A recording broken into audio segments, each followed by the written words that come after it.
ಜನಪರ ಹೋರಾಟಗಾರ, ದಲಿತ ಚಳುವಳಿಯ ಚೇತನ, ಸಂಘಟನಾ ಚತುರ ಡಾಕ್ಟರ್ ಬಿ.ಆರ್. ಅಂಬೇಡ್ಕರ್ ಸ್ವಾಭಿಮಾನಿ ಜನಸೇನೆ ಸಂಸ್ಥಾಪಕ ರಾಜ್ಯಾಧ್ಯಕ್ಷ ರವರ ಕೊಡುಗೆ ದಲಿತ ಸಮಾಜಕ್ಕೆ ಅಪಾರ. ಹೌದು, ಎನ್. ಕುಮಾರ್ ರವರು ಕಳೆದ 35 ವರ್ಷಗಳಿಂದ ವಿವಿಧ ಸಂಘಟನೆಗಳಲ್ಲಿ ದಲಿತ ಪರ ಸಂಘಟನೆ ಮಾಡುತ್ತಾ ಬಂದಿದ್ದು, ದಲಿತರ ಸೇವೆ ಮಾಡುತ್ತಾ ಬಂದಿದ್ದಾರೆ. ಇವರ ಮನದಾಳದ ಮಾತನ್ನ ಜನಧ್ವನಿ ಪತ್ರಿಕಾ ಸಂಪಾದಕರ ಜೊತೆ ಹಂಚಿಕೊಂಡಿದ್ದು ಹೀಗೆ. ನಮಸ್ಕಾರ ವೀಕ್ಷಕರೇ, ನಾನು ನಿಮ್ಮ ಜನಧ್ವನಿ ಮಂದಿನ. ಇವತ್ತಿನ ಕಾರ್ಯಕ್ರಮಕ್ಕೆ ವಿಶೇಷ ಆಹ್ವಾನಿತರಾಗಿ ಡಾಕ್ಟರ್ ಬಿ.ಆರ್. ಅಂಬೇಡ್ಕರ್ ಸ್ವಾಭಿಮಾನಿ ಜನಸೇನೆಯ ಸಂಸ್ಥಾಪಕ ರಾಜ್ಯಾಧ್ಯಕ್ಷರಾದಂತಹ ಎನ್. ಕುಮಾರ್ ಅವರು ಆಗಮಿಸಿದ್ದಾರೆ. ನಮಸ್ಕಾರ ಸರ್. ಜನಧ್ವನಿ ವಾಹಿನಿಗೆ ನಮಸ್ಕಾರ ಸರ್. ಒಂದು ಒಳ್ಳೆ ಮುಖ್ಯವಾದಂತಹ ಟಾಪಿಕ್ ಇಟ್ಕೊಂಡು ಇವತ್ತು ನಮ್ಮ ಕಚೇರಿಗೆ ಆಗಮಿಸಿದ್ರ. ಅದೇನಂತ ಹೇಳಿದ್ರೆ ಒಳ ಮೀಸಲಾತಿ. ಈ ಒಳ ಮೀಸಲಾತಿ ಅಂತಕ್ಕಂಥದ್ದು ಒಂದು ದೊಡ್ಡ ಒಂದು ಪಿಡುಗಾಗ್ಬಿಟ್ಟಿದೆ ಅಂತ ಕಾಣುತ್ತೆ. ನಾನು ಇದೇನು ಕಡಗದ ಕಬ್ಬಿಣದ ಕಡಲೆ ಅಂತ ಕಾಣುತ್ತೆ.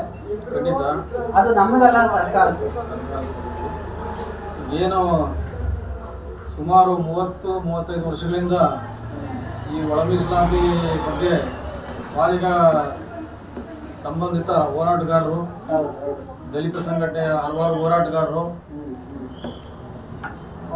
ಸತತವಾಗಿ ಇದುವರೆಗೆ ಆಡಳಿತ ಮಾಡಿದಂಥ ಕಾಂಗ್ರೆಸ್ಸು, BJP, JDS ಈ ಮೂರೂ ಪಕ್ಷಗಳು ಕೂಡ ಒಳ ಮೀಸಲಾತಿಯನ್ನ ಯಥಾವತ್ತಾಗಿ ಜಾರಿ ಮಾಡುವಲ್ಲಿ ವಿಫಲರಾಗಿದ್ದಾರೆ.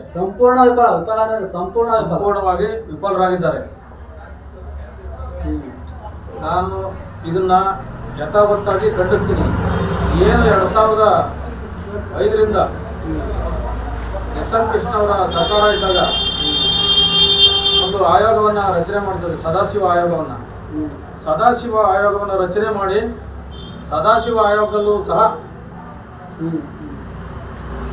ಮಾದಿಗರಿಗೆ 6% ಮೀಸಲಾತಿಯನ್ನ ಪ್ರತ್ಯೇಕವಾಗಿ ಕೊಡಬೇಕಂತೇಳಿ ಆಯೋಗ ವರದಿ ಕೊಡ್ತದೆ.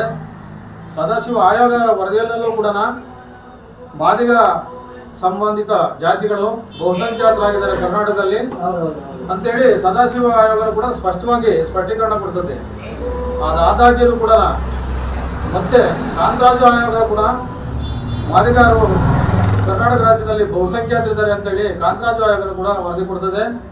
ಅದೇ ರೀತಿಯಲ್ಲಿ ಏನು 2019ರ ಮಾಧುಸ್ವಾಮಿ ಆಯೋಗ 2019-20 ಸಾಲಿನ ಮಾಧುಸ್ವಾಮಿ ಆಯೋಗ ಕೂಡ ಮಾದಿಗರು ಬಹುಸಂಖ್ಯಾತರಿದ್ದಾರೆ ಅಂತೇಳಿ ಮತ್ತೆ ಅದು ಕೂಡ ಸೇಮ್ ವರದಿಯನ್ನು ಕೊಡ್ತದೆ. ಅದೇ ರೀತಿ 2024-25ನೇ ಸಾಲಿನ ನಾಗಮೋಹನ್ ದಾಸ್ ಆಯೋಗದ ವರದಿಯೂ ಕೂಡ ಒಂದು 100 ಕೋಟಿ ಹಣವನ್ನು ಖರ್ಚು ಮಾಡಿ ಕರ್ನಾಟಕ ಸರ್ಕಾರ ಏನು ಆಯೋಗವನ್ನು ಸಮೀಕ್ಷೆಯನ್ನು ನಡೆಸಿ ಎಂಪೆರಿಕಲ್ ಡಾಟಾವನ್ನು ತಗೊಂಡು ನೋಡಿದಾಗ ಎಲ್ಲ ರೀತಿಯಲ್ಲೂ ಕೂಡ ಮಾದಿಗ ಸಮಾಜ ದುರ್ಬಲರಾಗಿದ್ದಾರೆ. ಉದ್ಯೋಗಿಕವಾಗಿ, ಶೈಕ್ಷಣಿಕವಾಗಿ, ರಾಜಕೀಯವಾಗಿ ಎಲ್ಲ ರೀತಿಯಲ್ಲೂ ಕೂಡ ಹಿಂದುಳಿದಂಥ ಸಮಾಜ ಮಾದಿಗ ಸಮಾಜ. ಮತ್ತೆ ಅತಿ ಹೆಚ್ಚು ಜನಸಂಖ್ಯೆ ಇರ್ತಕ್ಕಂಥ ಸಮಾಜ ಮಾದಿಗ ಸಮಾಜ ಅಂತೇಳಿ ಒಂದು ಸ್ಪಷ್ಟೀಕರಣವಾದಂಥ ವರದಿಯನ್ನ 100 ಕೋಟಿ ಖರ್ಚು ಮಾಡಿ ವರದಿಯನ್ನ ಕೊಟ್ಟರು ಕೂಡ ಈ 4 ವರದಿಯನ್ನು ಕೂಡ ತಿರಸ್ಕರಿಸ್ತಾ ಇದ್ದಾರೆ.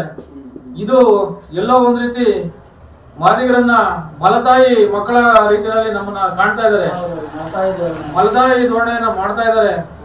ಆದ್ರಿಂದ ನಾನು ಸರ್ಕಾರಕ್ಕೆ ಬಹಳ ಕಟುವಾಗಿ ಟೀಕಿಸುವ ಜೊತೆಗೆ ಮುಂದಿನ ದಿನಗಳಲ್ಲಿ ಇಡೀ ಮಾದಿಗ ಸಮಾಜ ಕರ್ನಾಟಕದಾದ್ಯಂತ ಒಂದಾಗಿ ನಿಮಗೆ ಒಂದು ಎಚ್ಚರಿಕೆಯನ್ನು ಕೊಡ್ತಾ ಇದ್ದೀನಿ.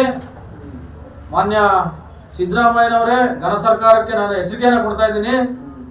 ಅದೇ ರೀತಿ ಯಾರು ಒಳ ಮೀಸಲಾತಿಯ ವಿರೋಧಿಗಳಿದ್ದಾರೆ, ಸಚಿವರಿದ್ದಾರೆ, ಶಾಸಕರಿದ್ದಾರೆ, ಅವರೆಲ್ಲರಿಗೂ ಕೂಡ ನಾನು ಅತ್ಯಂತ ಕಟುವಾಗಿ ಎಚ್ಚರಿಕೆಯನ್ನು ಕೊಡ್ತಾ ಇದ್ದೀನಿ.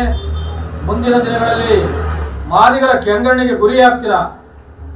ನಾವು ಮಾದಿಗರೆಲ್ಲ ಒಗ್ಗಟ್ಟಾಗಿ ಒಳ ಮೀಸಲಾತಿ ವಿರೋಧಿ ಯಾರ್ಯಾರಿದಾರೋ ಅವ್ರನ್ನ ಪರ್ಮನೆಂಟ್ ಆಗಿ ಮನೆಗೆ ಕಳಿಸ್ತಕ್ಕಂಥ ಕೆಲಸವನ್ನ ಮಾಡ್ತೀನಿ ಅಂತ ಮತ್ತೊಮ್ಮೆ ನಾನು ಎಚ್ಚರಿಕೆಯನ್ನು ಕೊಡ್ತಾ, ಬಂಧುಗಳೇ, ಏನು ನಾವು ಬೆತ್ತಲೆ ಮೆರವಣಿಗೆ ಮಾಡಿದ್ವಿ, ಪಂಚಿನ ಮೆರವಣಿಗೆ ಮಾಡಿದ್ವಿ, ಪಾದಯಾತ್ರೆ ಮೆರವಣಿಗೆ ಮಾಡಿದ್ವಿ, ಸೈಕಲ್ ಜಾಥವನ್ನ ಮಾಡಿದ್ವಿ, ಪುಟಗೋಸಿ ಮೆರವಣಿಗೆಯನ್ನ ಮಾಡಿದ್ವಿ, ಉದ್ವಾಸಿ ಮೆರವಣಿಗೆ ಅಂತಂದ್ರೆ ಅರಬತ್ತಲೆ ಮೆರವಣಿಗೆ, ಅರೆಬತ್ತಲೆ ಮೆರವಣಿಗೆಯನ್ನ ಮಾಡಿದ್ವಿ.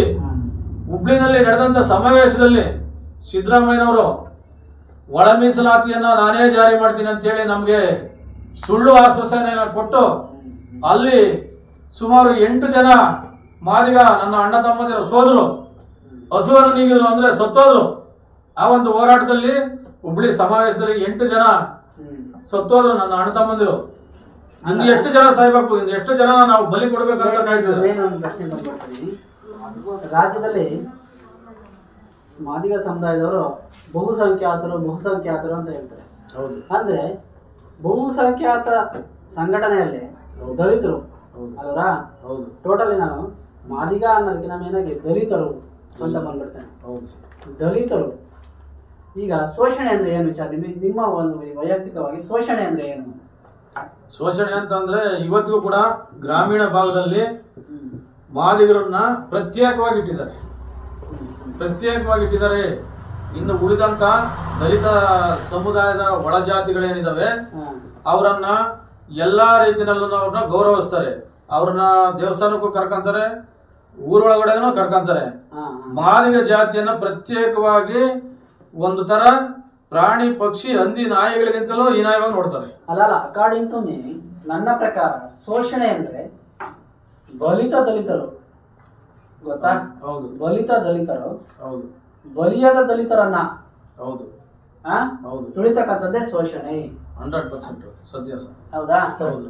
ಈಗ ನಿಮ್ಮ ಸಮುದಾಯದಲ್ಲಿ ಅಂದ್ರೆ ಮಾದಿಗ ಸಮುದಾಯದಲ್ಲಿ ಹೌದು ಶಾಸಕರಿದ್ದಾರೆ, ಹೌದು ಸರ್, ಮಂತ್ರಿಗಳಿದ್ದಾರೆ, ಹೌದು ಅಲ್ವಾ? ಹೌದು. ಇವರೆಲ್ಲರೂ ಕೂಡ ಬಲಿತ ದಲಿತರಲ್ವಾ? ಬಲಿತ ದಲಿತರು ನೀವು ಹೇಳೋದು 100ಕ್ಕೆ 100 ಸತ್ಯನೇನೆ. ಬಟ್ ನಿಜವಾಗಿ ಕೂಡ ಸ್ವಾಭಿಮಾನ ಇರ್ತಕ್ಕಂಥವ್ರು ಆದ್ರೆ ಅವರು ಬಾಬಾ ಸಾಹೇಬ್ ಅಂಬೇಡ್ಕರ್ ಅವರು ಯಾವುದು ಹಿಂದೂ ಕೋಡ್ ಬಿಲ್ಗೆ ಮನ್ನಣೆ ಕೊಟ್ಟಿಲ್ವಾ, ಇಮಿಡಿಯೇಟ್ಲಿ ರಾಜೀನಾಮೆ ಬಿಸಾಕ್ ಆಚೆ ಬಂದ್ರು. ಅದೇ ತರ ನಮ್ಮ ಮಾದಿಗ ಶಾಸಕರು, ಸಚಿವರು ನನ್ನ ಸಮುದಾಯಕ್ಕೆ ಅನ್ಯಾಯ ಆಗಿದೆ, ನಿಮ್ಮ ಸರ್ಕಾರದ ಶಾಸಕರ ಹುದ್ದೆನೂ ಬೇಡ, ಮಂತ್ರಿಯ ಹುದ್ದೆನೂ ಬೇಡ ಅಂತೇಳಿ ರಾಜೀನಾಮೆ ಬಿಸಾಕಿ ಈಚೆ ಬರಲಿ. ಆಗ ಸರ್ಕಾರ ನಡುಗುತ್ತೆ. ಮಾದಿಗರ ಶಕ್ತಿಯನ್ನ ಪ್ರದರ್ಶನ ಮಾಡಬಹುದು, ಪರ್ಯಾಯ ವ್ಯವಸ್ಥೆಯನ್ನು ಮಾಡ್ಕೋಬಹುದು ನಾವು. ಅಂದ್ರೆ ಈಗ ಸಮುದಾಯದ ಶಾಸಕರು, ಮಂತ್ರಿಗಳು ರಾಜೀನಾಮೆ ಕೊಟ್ಟ ತಕ್ಷಣ ಒಳ ಮೀಸಲಾತಿ ಜಾರಿ ಆಗುತ್ತಾ? ಜಾರಿ ಆಗೋದು ಅದು ಎರಡನೇ ಪ್ರಶ್ನೆ. ಅದು ಬೇಕಾಗಿಲ್ಲ. ನಾವು ಸ್ವಾಭಿಮಾನಕ್ಕೋಸ್ಕರ, ನಮ್ಮ ಸಮುದಾಯಕ್ಕೋಸ್ಕರ ದುಡಿಬೇಕಂತಂದ್ರೆ ಅಂತ ಹುದ್ದೆನೇ ಬೇಡ, ಅಂತ ಪದವಿನೇ ಬೇಡ. ಪದವಿ ಇಟ್ಕೊಂಡು ಏನ್ ಮಾಡ್ಬೇಕಾಯ್ತೆ? ಸಮುದಾಯವನ್ನ ಬಲಿ ಕೊಟ್ಟು. ಈಗ ಮೊನ್ನೆ ಬಾಬೂಜಿ ಜಯಂತಿ ಆಚರಣೆ ಮಾಡಬೇಕು ಕೊರಟಗೆರೆಯಲ್ಲಿ.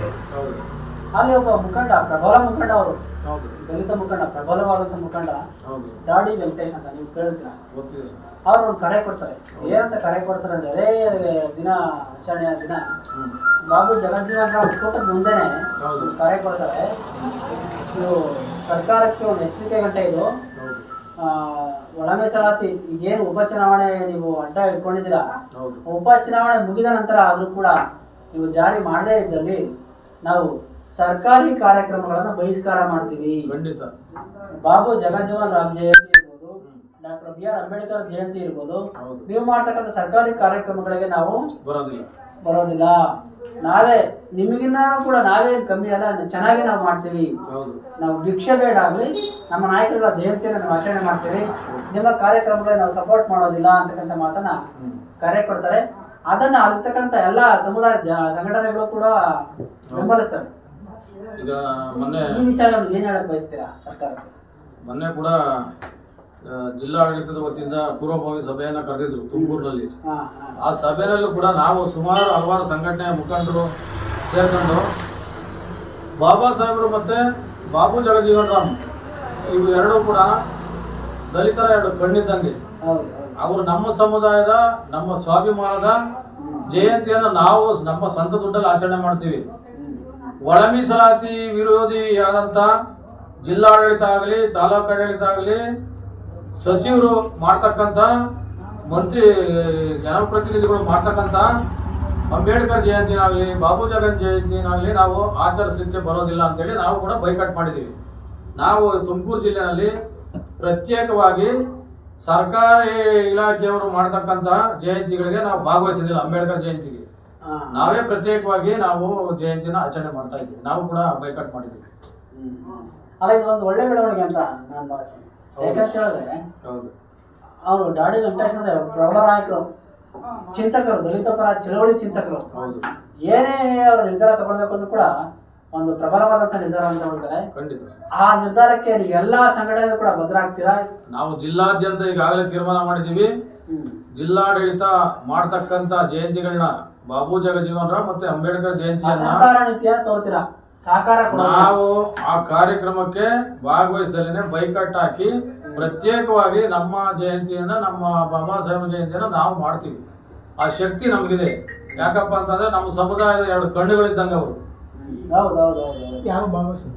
ಖಂಡಿತವಾಗ್ಲೂ ಸರ್, ಇದು ಒಳ್ಳೆ ಬೆಳವಣಿಗೆ. ಮುಂದೊಂದು ದಿನಗಳಲ್ಲಿ ಇವರು ನಮ್ಮ ಎನ್ ಕುಮಾರ್ ಅವರು ಮತ್ತು ರಾಮಲಿಂಗಯ್ಯನವರು, ದಾಡಿ ವೆಂಕಟೇಶ್ ಅವರು, ಇನ್ನೂ ಮುಂತಾದ ಪ್ರಬಲ ನಾಯಕರು 30 ವರ್ಷದ ಹೋರಾಟದ ಹಾದಿಗೆ ಒಂದು ಜಯ ಸಿಗಲಿ, ಸಮುದಾಯದವ್ರಿಗೆ ಒಳ ಮೀಸಲಾತಿ ಜಾರಿ ಆಗಲಿ ಅಂತಕ್ಕಂಥ ಮಾತನ್ನು ಹೇಳ್ತಾ ಇವತ್ತು ಕಾರ್ಯಕ್ರಮವನ್ನು ಮುಗಿಸ್ತಾ ಇದ್ದೀನಿ. ನಮಸ್ಕಾರ. ಮತ್ತೋರ್ವ ದಲಿತ ಮುಖಂಡ, ಬಡತನದ ಕುಟುಂಬದಲ್ಲಿ ಹುಟ್ಟಿ ದಲಿತ ಜಾಗೃತಿ ಸಮಿತಿಯ ವೇದಿಕೆ ವತಿಯಿಂದ ಸತತ 35 ವರ್ಷಗಳಿಂದ ಒಳ ಮೀಸಲಾತಿಗಾಗಿ ಹೋರಾಟ ಮಾಡುತ್ತಾ ಬಂದಿದ್ದು, ಕೂಡಲೇ ಯಥಾವತ್ತಾಗಿ ಮಾದಿಗರಿಗೆ ಮೀಸಲಾತಿ ಕಲ್ಪಿಸಬೇಕು, ಇಲ್ಲವಾದರೆ ಮುಂದಿನ ದಿನಗಳಲ್ಲಿ ಇದರ ಪ್ರತಿಫಲ ಸರ್ಕಾರ ಅನುಭವಿಸಬೇಕಾಗುತ್ತದೆ ಎಂದು ಸರ್ಕಾರಕ್ಕೆ ಎಚ್ಚರಿಕೆ ನೀಡಿದರು. ನಮಸ್ಕಾರ ವೀಕ್ಷಕರೇ, ನಾನು ನಿಮ್ಮ ಜನಧ್ವನಿ ಮಂಜುನಾಥ್. ಇವತ್ತಿನ ಒಂದು ಸಂದರ್ಶನದಲ್ಲಿ ನಮ್ಮ ಹೆಸರಾಂತ ಹೋರಾಟಗಾರರಂತ ರಾಮಲಿಂಗಯ್ಯನವರನ್ನ ಸಂದರ್ಶನ ಮಾಡಬೇಕು ಅಂತ ನಾವು ಕೇಳ್ಕೊಂಡಾಗ ಅವರು ತುಂಬ ಹೃದಯದಿಂದ ಒಪ್ಕೊಂಡು ನಮ್ಮ ಕಚೇರಿಗೆ ಬಂದಿದ್ದಾರೆ. ನಮಸ್ಕಾರ ಸರ್. ನಮಸ್ಕಾರ. ನಮಸ್ಕಾರ ಮಂಜುನಾಥ್. ನಮಸ್ಕಾರ. ನಮ್ಮ ಜನಧ್ವನಿ ಕನ್ನಡ ನ್ಯೂಸ್ ಇಂದ ತಮಗೆ ಸ್ವಾಗತ. Thank you. ಸಂತೋಷ ಆಯಿತು, ನೀವು ನಮ್ಮ ಕಚೇರಿಗೆ ಬಂದು ಒಂದು ಸಂದರ್ಶನ ಕೊಡ್ಲಿಕ್ಕೆ ಬಂದಿದ್ದೀರಾ. ಈಗ ನೀವು ಹೇಳಿ ಸರ್. ಬಟ್ಟಿಗಾನಹಳ್ಳಿ ಅಂತಕ್ಕಂಥ ಒಂದು ಕುಗ್ರಾಮದಲ್ಲಿ ಜನಿಸಿ ಮೈಲಾರಪ್ಪನವರ ಎರಡನೇ ಪುತ್ರರಾಗಿ ಜನಿಸ್ತೀರಾ. ಅಂದ್ರೆ ಬಟ್ಟಿಗಾನಹಳ್ಳಿ ಏನಂತ ಸಿಟಿಯಲ್ಲಿ ಬೆಳೆದಂತ ಇದೆಲ್ಲ ಹೈಟಾಕ್ಸ್ ಹಳ್ಳಿ, ಸಿಟಿ ಏನಲ್ಲ, ಹೈಟಾಕ್ ಹಳ್ಳಿನೂ ಅಲ್ಲ, ತೀರಾ ಕುಗ್ರಾಮ ಹಳ್ಳಿ ಅದು. ಅಂತ ಗ್ರಾಮದಲ್ಲಿ ಹುಟ್ಟಿ ನೀವು PUC ಓದಿದ್ದೀರಾ. ಸಂಘಟನೆ ಮಾಡಬೇಕು, ಸಮುದಾಯವನ್ನು ಮುಂದೆ ತರಬೇಕು ಅಂತ ಹೊರಟಿದ್ರಿ. ಹೌದು. ಯಾವ ಉದ್ದೇಶ ಇಟ್ಕೊಂಡು ನೀವು ಹೊರಟಿದ್ರಿ ಸರ್? ಮಂಜುನಾಥ್ ಅವರೇ, ನಮಗೆ ಜನಧ್ವನಿಯಿಂದ ನಮ್ಮನ್ನು ಕಾಂಟ್ಯಾಕ್ಟ್ ಮಾಡಿ ಒಂದು ಭೇಟಿ ಕೊಡಬೇಕು ಅಂತೇಳಿ ನೀವು ಕರೆದಾಗ ನನಗೆ ತುಂಬ ಸಂತೋಷ ಆಯಿತು. ಯಾಕಂದರೆ ನಿಮ್ಮ ಫ್ಯಾಮಿಲಿ ನನಗೆ ತುಂಬ ವರ್ಷದಿಂದ ಗೊತ್ತು, ನಿಮ್ಮ ತಂದೆಯವರು ಮತ್ತು ನಿಮ್ಮ ಲಾಯರು ಅವರೆಲ್ಲ ತುಂಬ ಗೊತ್ತು. ಹೀಗಾಗಿ ನೀವು ಕರೆದಾಗ ನಾನು ಭಾಳ ಇಂಟ್ರೆಸ್ಟಿಂದ ನಾನು ಇವತ್ತು ನಮ್ಮ ಕಚೇರಿಗೆ ಬಂದಿದ್ದೀನಿ.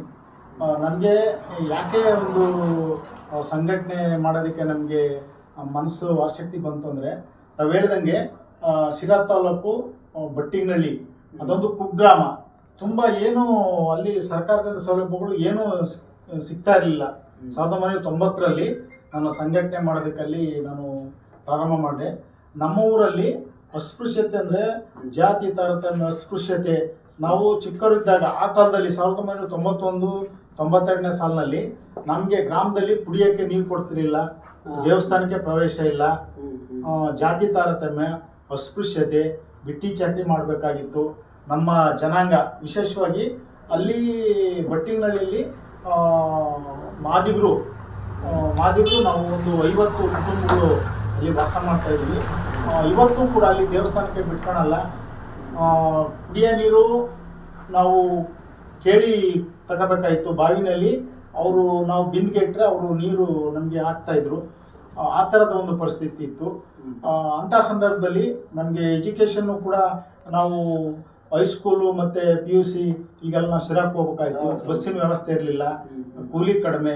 ಇಂಥ ಒಂದು ಪರಿಸ್ಥಿತಿಯಲ್ಲಿ ನಾವು ಸ್ವಲ್ಪ ವಿದ್ಯಾವಂತರಾಗಿ ನಮ್ಮ ಜನಾಂಗನ ಸಂಘಟನೆ ಮಾಡಬೇಕು, ಅಸ್ಪೃಶ್ಯತೆಯನ್ನು ಹೋಗ್ಲಾಡಿಸ್ಬೇಕು, ಈ ಜಾತಿ ತಾರತಮ್ಯ ತಪ್ಪಿಸ್ಬೇಕು ಅಂತ ಒಂದು ಉದ್ದೇಶ ಇಟ್ಕೊಂಡು, ಒಂದು ಗುರಿ ಇಟ್ಕೊಂಡು ನಾವು ಹೋರಾಟನ ಮಾಡೋದಕ್ಕೆ ಪ್ರಾರಂಭ ಆಯಿತು ಸರ್. ಎಷ್ಟು ವರ್ಷದಿಂದ ನೀವು ಸಂಘಟನೆಯಲ್ಲಿ ಭಾಗಿಯಾಗಿದ್ದೀರಾ ಸರ್? ಈಗ 91ರ ಕಾಲಿಟ್ಟಾಗ ಈಗ ಹೆಚ್ಚು ಕಡಿಮೆ ಒಂದು 35 ವರ್ಷ ನಾನು ಸಂಘಟನೆಯಲ್ಲಿ ಇಡೀ ತುಮಕೂರು ಜಿಲ್ಲೆಯಲ್ಲಿ ಇಡೀ ಎಲ್ಲ ತಾಲೂಕುಗಳಲ್ಲೂ ನಾವು ಸಂಚಾರ ಮಾಡಿದ್ದೀವಿ.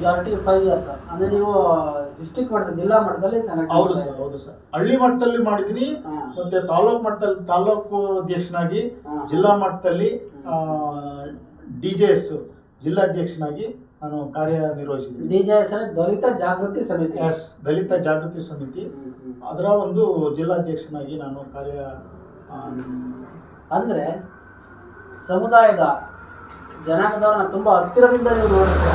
ಎಸ್, ಖಂಡಿತ ಖಂಡಿತ ಸರ್. ಆಗ ನೀವು ಸಂಘಟನೆ ಮಾಡಬೇಕಾದಂಥ ಸಂದರ್ಭದಲ್ಲಿ ಈಗ ಇವು ಮಾದಿಗ ಸಮುದಾಯಕ್ಕೆ ಸೇರಿರ್ತಕ್ಕಂಥ ಜನಾಂಗ ಆದ್ದರಿಂದ ಅನ್ಟಚಬಲ್ಸ್ ಅಂತ ಕರೀತಾರೆ. ಹೌದು ಹೌದು, ಅನ್ಟಚಬಲ್ಸ್, ನಾಟ್ ಟಚಬಲ್ಸ್. ಹೌದು ಹೌದು. ಅಂತ ಸಂಘಟನೆ ಮಾಡಿದ ಸಂದರ್ಭದಲ್ಲಿ ನೀವೇ ತುಳಿತಕ್ಕೊಳಗಾದಂಥ ಸಂದರ್ಭ ಯಾವ್ದಾದ್ರು ಇದೆಯಾ? ಎಸ್, ಅದು ನನಗೂ ಕೂಡ ಅನುಭವ ಆಗಿದೆ. ಈಗ ನಾವು ಸಂಘಟನೆ ಮಾಡಕ್ ಹೋದ ಸಂದರ್ಭದಲ್ಲಿ ಅಂದ್ರೆ ನಾವು ಮಾದಿಗರು ಸಂಘಟನೆ ಮಾಡಿದೀನಿ, ಮತ್ತೆ ಆದಿ ದ್ರಾವಿಡ ಛಲವಾದಿ ಅಂತ ನಾವು ಏನು ಈಗ ವಲಯ ಜನಾಂಗ, ಅವ್ರ ಮಧ್ಯದಲ್ಲೂ ಕೂಡ ನಾನು ಸಂಘಟನೆ ಮಾಡಿದ್ದೀನಿ. ಬಟ್ ಅಲ್ಲಿ ಸಂಘಟನೆ ಮಾಡಕ್ ಹೋದಾಗ ಸವರ್ಣೀಯರು, ಬೇರೆ ಜನಾಂಗ ನಮ್ಮನ್ನ ಕೀಳಾಗಿ ನೋಡಿರ್ತಕ್ಕಂಥದ್ದು ನೋಡಿದೀನಿ. ಹೆಂಗೆ ಅಂದ್ರೆ ಅವರು ನಮ್ಮನ್ನ ಒಳಕ್ ಬಿಡ್ತಿರ್ಲಿಲ್ಲ. ನಾವು ಸಂಘಟನೆ ಲೀಡರ್ ಆಗಿದ್ರು ಕೂಡ ನಮ್ಗೆ ಮನೆಗೆ ಸೇರಿಸ್ತಿರ್ಲಿಲ್ಲ, ಮತ್ತೆ ಟೀ ಕಾಫಿ ಕೊಡ್ತಿರ್ಲಿಲ್ಲ, ಬೇರೆ ಏನೋ ಒಂದು ಕೆಟ್ಟ ದೃಷ್ಟಿಯಿಂದ ನೋಡುವಂಥದ್ದು, ಆ ಥರದ್ದೆಲ್ಲ. ಮತ್ತೆ ಸಮಸ್ಯೆಗಳು ಉಂಟಾದಾಗ ನಮ್ಮ ಮೇಲೆ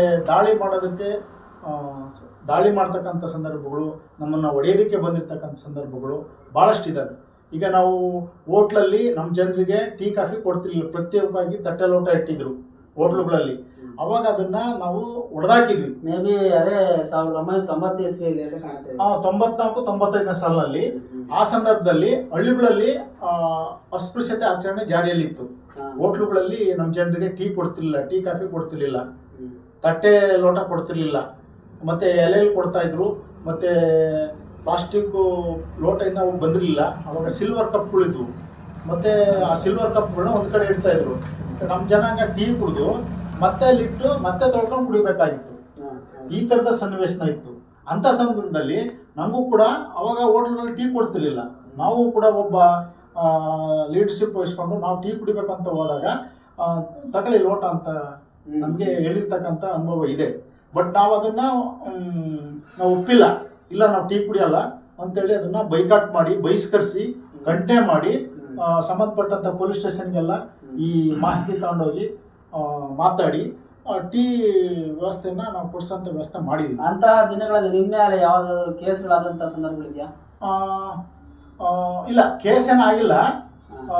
ಬಟ್ ಕೇಸ್ ಏನಾಗಿಲ್ಲ. ಆ ಮೂಮೆಂಟಲ್ಲಿ ಜಿಲ್ಲಾ ಮಟ್ಟದಲ್ಲಿ ನಾವು ಅಸ್ಪೃಶ್ಯತೆ ವಿರುದ್ಧ ಒಂದು ಸೈಕಲ್ ರ್ಯಾಲಿ ಮಾಡಿದ್ವಿ, ಸೈಕಲ್ ಜಾಥಾ ಮಾಡಿದ್ವಿ. ಅಸ್ಪೃಶ್ಯತೆ ವಿರುದ್ಧ ಆಂದೋಲನ ಮಾಡಿದಾಗ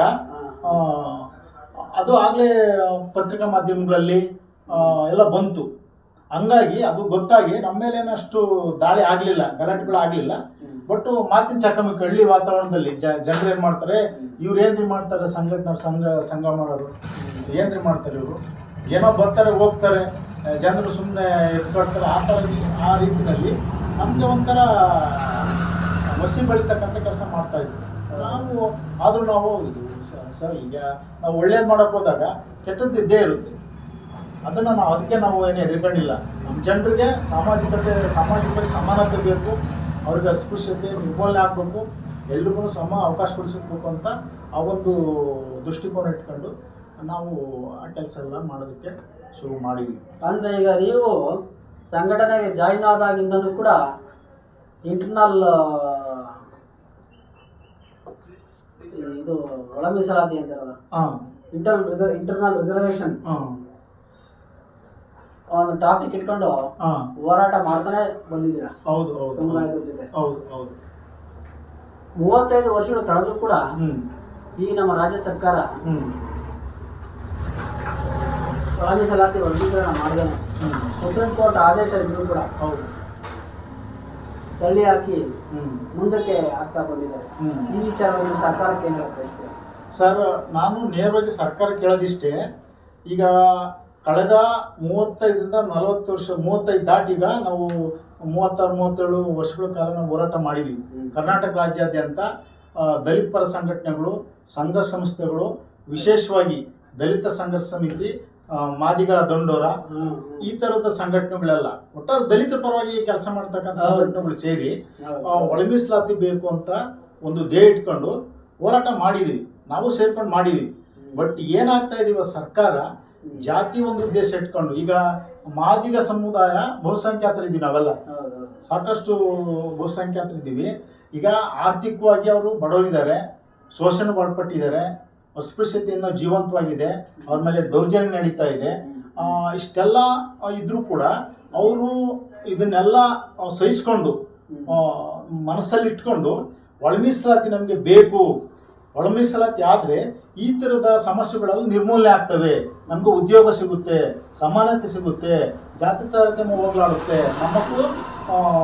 ನಮ್ಮ ಮಕ್ಕಳಿಗೆಲ್ಲ ಉದ್ಯೋಗ ಸಿಗುತ್ತೆ, ಮೀಸಲಾತಿ ಬೇಕೇ ಬೇಕು ಅಂತಂದೇಳಿ ತಳ ಸಮುದಾಯಕ್ಕೆ ಏನು ಡಾಕ್ಟರ್ ಬಾಬಾ ಸಾಹೇಬ್ ಅಂಬೇಡ್ಕರ್ ಹೇಳಿದರು, ತಳ ಸಮುದಾಯಕ್ಕೆ ವಿಶೇಷವಾಗಿ ಅಸ್ಪೃಶ್ಯತೆ ಜನಾಂಗಕ್ಕೆ ಮೀಸಲಾತಿ ತುಂಬ ಅಗತ್ಯ ಅಂತ ಅವು ಮನಗಂಡು ನಮಗೆ ಮೀಸಲಾತಿಯನ್ನು ಕೊಟ್ಟಿದ್ದಾರೆ. ಈ ಮೀಸಲಾತಿ ನಮಗೆ ಬೇಕೇ ಬೇಕು, ಅಗತ್ಯವಾಗಿ ಬೇಕು. ಈಗ ಮುಂದಿನ ಪೀಳಿಗೆಗೆ, ಈಗ ನಮಗಂತೂ ಮೀಸಲಾತಿ ದಕ್ಕಿಲ್ಲ, ಅದ್ರ ವಿಶೇಷವಾಗಿ ಮಾದಿಗರಿಗೆ ಮೀಸಲಾತಿನೇ ದಕ್ಕಿಲ್ಲ. 101 ಮಾದಿಗ ಜಾತಿ ಸಂಬಂಧಿತ ಜಾತಿಗಳನ್ನು ಸೇರಿಸಿ ಅದರಲ್ಲಿ ಬೇರೆ ನಮ್ಮ ಬೇರೆ ಛಲವಾದಿಗಳು ಮತ್ತು ಅದಕ್ಕೆ ಸಂಬಂಧಿತ ಜಾತಿಗಳು ಇದು ಮೀಸಲಾತಿನ ಅನುಭವಿಸಿದ್ದಾರೆ, ನಮ್ಗೆ ಅನುಭವಿಸೋಕ್ಕಾಗಿಲ್ಲ. ಆ ದೃಷ್ಟಿಯಿಂದ ನಾವು ಏನು ಸರ್ಕಾರ ಈಗ ತಾವು ಹೇಳ್ದಂಗೆ ಈ ಸುಪ್ರೀಂ ಕೋರ್ಟು ಜಾರಿ ಮಾಡ್ತು ಒಳ ಮೀಸಲಾತಿಯನ್ನು, ರಾಜ್ಯ ಸರ್ಕಾರಕ್ಕೆ ಅಧಿಕಾರ ಕೊಡ್ತು, ನೀವು ಜಾರಿ ಮಾಡ್ಬೋದು ಅಂತೇಳಿ ಸರ್ಕಾರ ಮಾಡ್ಬೋದಾಯಿತು. ಈಗ ಸನ್ಮಾನ್ಯ ಶ್ರೀ ಸಿದ್ದರಾಮಯ್ಯನವರು, ಅಹಿಂದ ನಾಯಕರು, ದಲಿತ ಪರ ಚಿಂತನೆ ಮಾಡ್ತಕ್ಕಂಥ ವ್ಯಕ್ತಿ. ಈ ಕರ್ನಾಟಕ ರಾಜ್ಯದ ಎಲ್ಲ ಭೌಗೋಳಿಕದಿಂದಲೇ ಅವ್ರಿಗೆ ಗೊತ್ತು, ಮಾದಿಗರ ಪರಿಸ್ಥಿತಿ ಏನು, ವಲಯರ ಪರಿಸ್ಥಿತಿ ಏನು, ಮತ್ತು ಬೇರೆ ಅಹಿಂದ ಜನಾಂಗದ ಪರಿಸ್ಥಿತಿ ಏನು ಅಂತ ಗೊತ್ತು ಅವ್ರಿಗೆ. ಆದರೂ ಮೀನಾಮೇಷ ಎಣಿಸ್ತಾ ಇದ್ದಾರೆ. ಯಾಕಂತಂದರೆ ನಮಗೆ ನಾವು ಗಟ್ಟಿಯಾಗಿ ಹೋರಾಟ ಮಾಡಿದ್ದೀವಿ, ಗಟ್ಟಿಯಾಗಿ ಹೋರಾಟ ಮಾಡಿದ್ರು ಕೂಡ ಅವ್ರಿಗೆ ಮನಸ್ಸು ಬರ್ತಾ ಇಲ್ಲ, ಈ ಸಮುದಾಯನ ನಾವು ಹಿಂಗೆ ಇಡಬೇಕು, ಜಾತಿ ತಾರತಮ್ಯ ಮುಂದುವರಿಬೇಕು, ಅಸ್ಪೃಶ್ಯತೆ ಮುಂದುವರಿಬೇಕು ಅನ್ನೋ ಉದ್ದೇಶ ಇಟ್ಕೊಂಡು ಈಗ ಮಾನ್ಯ ಫ್ರೀಡಂ ಪಾರ್ಕ್ ಅಲ್ಲಿ ತಾವುಗಳೆಲ್ಲ ಹೋಗಿ ಹೋರಾಟ ಮಾಡಿದ ಸಂದರ್ಭದಲ್ಲಿ ಮಾನ್ಯ ಮುಖ್ಯಮಂತ್ರಿಗಳು ಎಲೆಕ್ಷನ್ ಕಾರಣ ಕೊಡ್ತಾರೆ. ದಾವಣಗೆರೆ, ಚಿತ್ರದುರ್ಗದಲ್ಲಿ ಎಲೆಕ್ಷನ್ ನಡೀತಾ ಇದೆ, ಚುನಾವಣೆ ನಡೀತಾ ಇದೆ. ಅದು ಮುಗಿದ ನಂತರ ಏನಾದರೂ ಒಂದು ಕಾರ್ಯರೂಪಕ್ಕೆ ತರೋಣ ಅಂತಕ್ಕಂಥ ಮಾತನ್ನ ಹೇಳ್ತಾರೆ. ಒಂದು ವೇಳೆ ಎಲೆಕ್ಷನ್ ಮುಗಿದ ನಂತರ ಕೂಡ ಈ ಕೆಲಸ ಏನಾದ್ರು ಮುಂದೆ ಆಗ್ಲಿಲ್ಲ ಅಂತಂದ್ರೆ ಯಾವ ನಿಮ್ಮ ಒಂದು ಸಂಘಟನೆ ಮುಖಾಂತರ ಯಾವ ರೀತಿ ಒಂದು ಸಂದರ್ಭ ಇರ್ತದೆ ಸರ್? ಈಗ ನಾನು ನೇರವಾಗಿ ಹೇಳೋದೇನಂದ್ರೆ, ಸಿದ್ದರಾಮಯ್ಯನವರು ಇಷ್ಟೊತ್ತಿಗೆ ಜಾರಿ ಮಾಡ್ಬಿಡ್ಬೋದಾಯ್ತು, ಯಾವುದೇ ಅಡ್ಡಿ ಇಲ್ಲ ಸರ್, ಕಾನೂನು ಅಡ್ಡಿ ಇಲ್ಲ. ಸುಮ್ಮನೆ ಅವ್ರು ಕುಂಟನಪ್ಪ ಹೇಳ್ತಾರೆ ಅಷ್ಟೇ, ಕುಂಟನಪ್ಪ ಹೇಳ್ತಾರೆ. ಯಾವುದೋ ರೀತಿನಲ್ಲಿ ಈಗ ಎಲೆಕ್ಷನ್ ಬಂದಿದೆ ಅಂತ ಮುಂದೂಡೋಂಥದ್ದು, ಅಥವಾ ಎಂಪೆರಿಕಲ್ ಡಾಟಾ ಸರಿಯಾದ ಮಾಹಿತಿ ಇಲ್ಲ ಅಂತಕ್ಕಂಥದ್ದು ಒಂದು ಮಾಹಿತಿ ಇಟ್ಕೊಂಡು ಮುಂದೂಡ್ತಕ್ಕಂಥದ್ದು. ಆಮೇಲೆ ನಾಗಮೋಹನ್ ದಾಸ್ ವರದಿ ಸರಿಯಾದ ರೀತಿಯಲ್ಲಿ ಇಲ್ಲ, ಮತ್ತೆ ಮಾಧುಸ್ವಾಮಿ ವರದಿ ಸರಿಯಾದ ರೀತಿಯಲ್ಲಿ ಇಲ್ಲ. ನಾಗಮೋಹನ್ ದಾಸ್ ವರದಿ ಸರಿಯಾದ ರೀತಿಯಲ್ಲಿ ಇಲ್ಲ ಅಂದಿದ್ರೆ ಸುಪ್ರೀಂ ಕೋರ್ಟ್ ಆದೇಶನೇ ಮಾಡ್ತಿರ್ಲಿಲ್ವಲ್ಲ?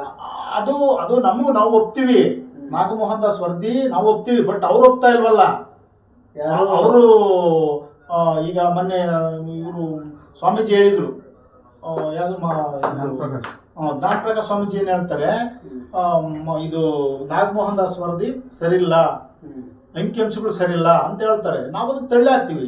ಖಂಡಿತ ನಾಗಮೋಹನ್ ದಾಸು ಒಳ್ಳೆ ಜಸ್ಟಿಸು, ಒಳ್ಳೆ ತೀರ್ಮಾನ ತಗೊಂಡಿದ್ದಾರೆ. ಅಂಕಿಅಂಶಗಳನ್ನು ಕಲೆಕ್ಟ್ ಮಾಡಿ ಸಂಬಂಧಿತ ಜಾತಿಗಳನ್ನ ಅವ್ರು ಸಂದರ್ಶನ ಮಾಡಿ ಭೇಟಿ ಕೊಟ್ಟು ಅಂಕಿಅಂಶಗಳ ಆಧಾರದ ಮೇಲೆ ಮಾದಿಗರಿಗೆ 6% ಅಂತಂದೇಳಿ ಕೊಟ್ಟಿದ್ದಾರೆ. ಸರಿಯಾದ ರೀತಿಯಲ್ಲಿ ಆ ವರದಿ ಇದೆ, ನಾವು ಒಪ್ತೀವಿ. ಬಟ್ ಆದರೆ ಬೇರೆ ನಮ್ಮ ಅಣ್ತಂದಿರು ವಲಯ ಸಮುದಾಯದವರು ಇದನ್ನು ಒಪ್ತಾ ಇಲ್ಲ. ಇದನ್ನ ಒಂದು ಅಡ್ಡಿ ಇಟ್ಕೊಂಡು ಸನ್ಮಾನ್ಯ ಮುಖ್ಯಮಂತ್ರಿಗಳು ಜಾರಿ ಮಾಡೋದಕ್ಕೆ ಅಡ್ಡಿ ಪಡಿಸ್ತಾ ಇದ್ದಾರೆ. ಆದರೆ ನಾವು ಹೇಳ್ತಾ ಇರೋದಿಷ್ಟೇ, ಕರ್ನಾಟಕ ರಾಜ್ಯದ ದಲಿತ ಅಂದರೆ ಮಾದಿಗ ಸಮುದಾಯ ಬಹುಸಂಖ್ಯಾತರು ಏನು ನಾವಿದ್ದೀವಿ, ನಮಗೆ ದಯವಿಟ್ಟು ನೀವು ಮುಂದಿನ ದಿನಗಳಲ್ಲಿ ಯಾವುದೇ ನೆಪ ಹೊಡೆದೆ 6% ಏನು ತಾವು ಸಚಿವ ಸಂಪುಟದಲ್ಲಿ ತೀರ್ಮಾನ ಮಾಡಿದ್ರ ಅದನ್ನು ಯಥಾವತ್ತಾಗಿ ಜಾರಿ ಮಾಡಿ. ನಿಮ್ಮ ಜೊತೆ ನಾವು ಇರ್ತೀವಿ. ನಿಮಗೆ ಮತದಾನ ಮಾಡೋಂಥದ್ದಾಗಿರ್ಬೋದು, ಅಹಿಂದ ಒಂದು ಸಂಘಟನೆಯಲ್ಲಿ ನಾವು ಕೈ ಜೋಡಿಸೋಂಥದ್ದಾಗ್ಬೋದು. ಇದೆಲ್ಲ ನಾವು ಮಾಡ್ತೀವಿ. ನಮಗೆ ಸಾಕಷ್ಟು ಬುದ್ಧಿಶಕ್ತಿ ಇದೆ. ನಾವು ಮತದಾನ ಮಾಡ್ತಕ್ಕಂಥದ್ದು ನಮ್ಮ ಹಕ್ಕು. ನಾವು ಕಾಂಗ್ರೆಸ್ಗೆ ಸಪೋರ್ಟ್ ಮಾಡೋಂಥದ್ದೆಲ್ಲ ನಾವು ಮಾಡೋಣ. ಬಟ್ ಆದರೆ ನಾವು ಏನು ನೋವು ತಿಂದಿದ್ದೀವಿ, ಈಗ ನಮ್ಮ ಅಣ್ಣ ತಮ್ಮಂದಿರು ಈ ಒಳ ಮೀಸಲಾತಿ ಹೋರಾಟದಲ್ಲಿ ಸಾಕಷ್ಟು ಜನ ಸಾವು ನೋವುಗಳು ನಾವು ಕಂಡಿದ್ದೀವಿ. ದೌರ್ಜನ್ಯ ಆಗಿದೆ ನಮ್ಮ ಮೇಲೆ, ಸಾಕಷ್ಟು ಅವಮಾನ ಆಗಿದೆ. ಊಟ ತಿಂಡಿ ಇಲ್ಲದೆ ವಾರಾನುಗಟ್ಟಲೆ ನಾವು ಪಾದಯಾತ್ರೆ ಮಾಡಿದ್ದೀವಿ. ತುಂಬ ನೋವಿದೆ. ಇದನ್ನೆಲ್ಲ ನೀವು ಅರ್ಥ ಮಾಡಿಕೊಂಡು ದಯಮಾಡಿ ನಾವು ರಿಕ್ವೆಸ್ಟ್ ಮಾಡ್ತಾ ಇದ್ದೀವಿ, ನಮ್ಮ ಜನಧ್ವನಿ ಒಂದು ವಾಹಿನಿ ಮುಖಾಂತರ ಕರ್ನಾಟಕ ರಾಜ್ಯದ ಜನತೆ ನಿಮ್ಮನ್ನ ನಂಬ್ತೀವಿ. ನಾವು ಇವತ್ತಿನವರೆಗೂ ನಂಬ್ತೀವಿ. ಇದು ಏನು ಉಪಚುನಾವಣೆ ಇದೆ, ಉಪಚುನಾವಣೆ ಆದ ನಂತರ ನೀವು ಜಾರಿ ಮಾಡಿದರೆ ಇಡೀ ನಮ್ಮ ಕರ್ನಾಟಕ ರಾಜ್ಯದ ಮಾದಿಗ ಸಮುದಾಯ ನಿಮ್ಮ ಬಗ್ಗೆ ನಾವು ಗೌರವ ಸಲ್ಲಿಸ್ತೀವಿ. ಇಲ್ಲಾಂದರೆ ನಾವು ಖಂಡಿತ ಇನ್ನೂ ಗಟ್ಟಿಯಾಗಿ ಎಲ್ಲ ದಲಿತ ಪರ ಸಂಘಟನೆಗಳು ಗಟ್ಟಿಯಾಗಿ ಒಂದು ತೀರ್ಮಾನ ತಗೊಂಡು ಹೋರಾಟ ಮಾಡ್ತಕ್ಕಂಥ ಕೆಲಸನ ನಾವು ಮಾಡ್ತೀವಿ. ಇದಕ್ಕೆ ಯಾವುದೇ ಸರ್ಕಾರಕ್ಕೆ ನಾವು ಹೆದರೋದಿಲ್ಲ. ನಾವು ಬೆತ್ತಲೆ ಮೆರವಣಿಗೆ ಮಾಡಿದ್ದಾಯಿತು, ಪಾದಯಾತ್ರೆ ಮಾಡಿದ್ದಾಯಿತು, ಬೇರೆ ಬೇರೆ ಕಾಲ್ನಡಿಗೆ ಜಾಥಾ ಮಾಡಿದ್ದಾಯಿತು, ಮತ್ತು ರಾತ್ರಿ ವೇಳೆ ಅಹೋರಾತ್ರಿ ದಂಡಿ ಮಾಡಿದ್ದಾಯಿತು. ಈ ಥರದ್ದೆಲ್ಲ ಸಾಕಷ್ಟು. ಈಗ ಡಾಕ್ಟರ್ ಬಾಬಾ ಸಾಹೇಬ್ ಅಂಬೇಡ್ಕರ್ ಏನು ನಮಗೆ ಹೋರಾಟಗಳನ್ನ ಕಲ್ಪಿಸಿಕೊಟ್ಟಿದ್ರು, ಪ್ರೊಫೆಸರ್ ಬಿ ಕೃಷ್ಣಪ್ಪ, ಪೆರಿಯಾರು, ಈ ಥರದ ಎಲ್ಲ ನಾಯಕರುಗಳು, ದಲಿತ ನಾಯಕರುಗಳು ನಮಗೆ ಏನು ಬೆನ್ನೆಲುಬಾಗಿ ನಿಂತ್ಕೊಂಡು ಅವ್ರ ಶಕ್ತಿಯನ್ನು ನಾವು ಪಡ್ಕೊಂಡು ಹೋರಾಟ ಮಾಡ್ಕೊಂಡು ಬಂದಿದ್ದೀವಿ. ಅದು ಖಂಡಿತ ಮುಂದುವರಿಸ್ತೀವಿ. ಅದ್ರಾಗ ಯಾವುದೇ ನಮಗೆ ಇಲ್ಲ, ಅನುಮಾನ ಇಲ್ಲ. ಖಂಡಿತ ನಾವು ಹೋರಾಟ ಮುಂದುವರಿಸ್ತೀವಿ. ನಾವು ಮೀಸಲಾತಿ ಜಾರಿ ಆಗೋವರೆಗೂ ಕೂಡ ನಾವು ನಿದ್ರೆ ಮಾಡೋದಿಲ್ಲ. ನಮ್ಮ ಹೋರಾಟ ಖಂಡಿತ ಮುಂದುವರಿಯುತ್ತೆ. ನಮಸ್ತೆ ಸರ್. ಇದು ಜನಧ್ವನಿ ಕನ್ನಡ ನ್ಯೂಸ್, ಧ್ವನಿ ಇಲ್ಲದ ಜನರಿಗಾಗಿ. ನಮಸ್ಕಾರ.